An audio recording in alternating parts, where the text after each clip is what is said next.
Assalamu alaikum, sir. Salamtullah.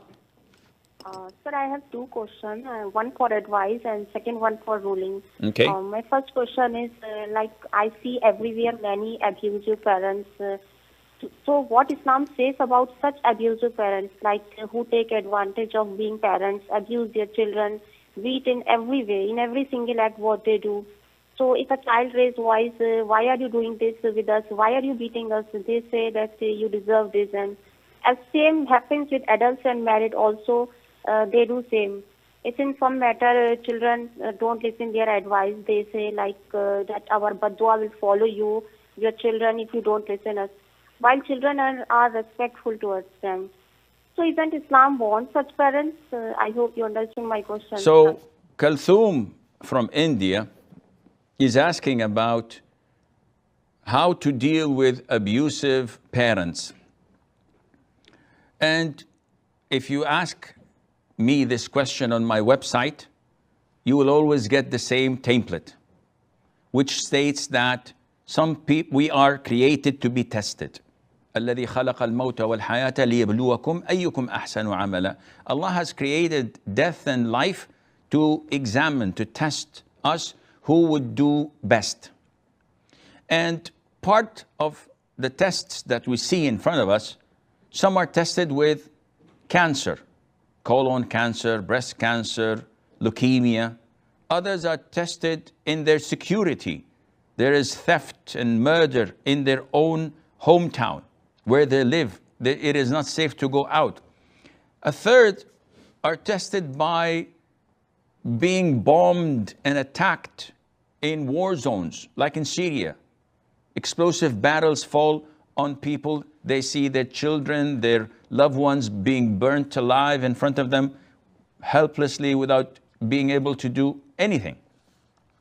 Others drown in the Mediterranean in pursuit of a safe haven or a place to live with dignity and honor. They don't have a country. They keep on migrating, and the West rejects them. Their Muslim brothers reject them. They don't find a place to settle, and some of them die miserably. Others are tested by famine and drought. They may walk for miles and miles without end just for a glass of water, while seeing their own flesh and blood withering in front of their own eyes and dying out of thirst and hunger. People are tested in different ways. Now, your test is an abusive parent, whether a father or a mother.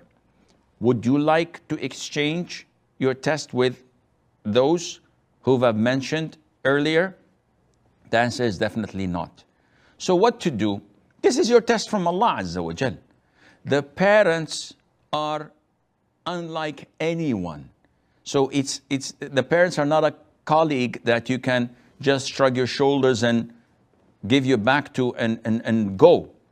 Your parents are your gateway to paradise. Allah Azza wa Jal associated being dutiful and kind to them with tawheed. وَقَضَى رَبُّكَ أَلَّا تَعْبُدُوا إِلَّا إِيَّهُ وَبِالْوَالِدَيْنِ إِحْسَانًا. Allah had decreed that you do not worship other than Him and to be dutiful and kind to your parents. It shows you how important being kind to your parents is. Now, this is your test from Allah Azza wa Jal. There's nothing you can do with such an abusive mother who curses and beats you and says trash about you all the time. You can't do anything.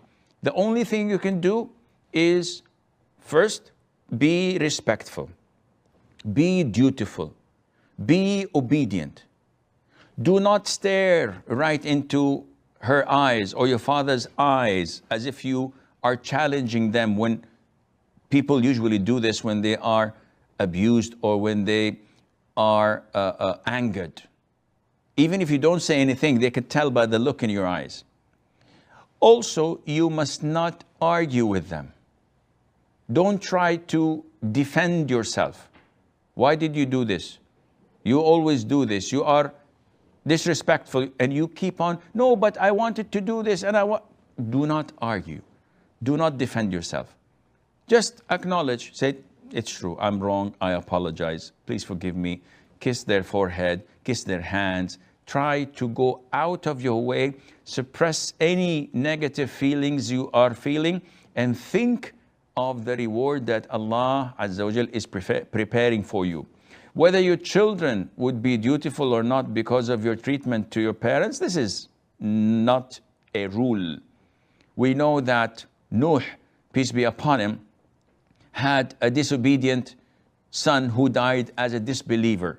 Does this mean that Nuh wasn't good with his parents? Not at all. Also, we know that Ibrahim, peace be upon him, had a disbelieving father whose name was Azar. So does this mean that the offspring of Ibrahim should be as disrespectful to him or undutiful to him? No, this is not the case. So you have to suppress your anger, try your level best to deal with them with diplomacy, and always acknowledge and confess that you're wrong. Never argue, never defend yourself. Allah Azza wa Jal knows that you are being oppressed,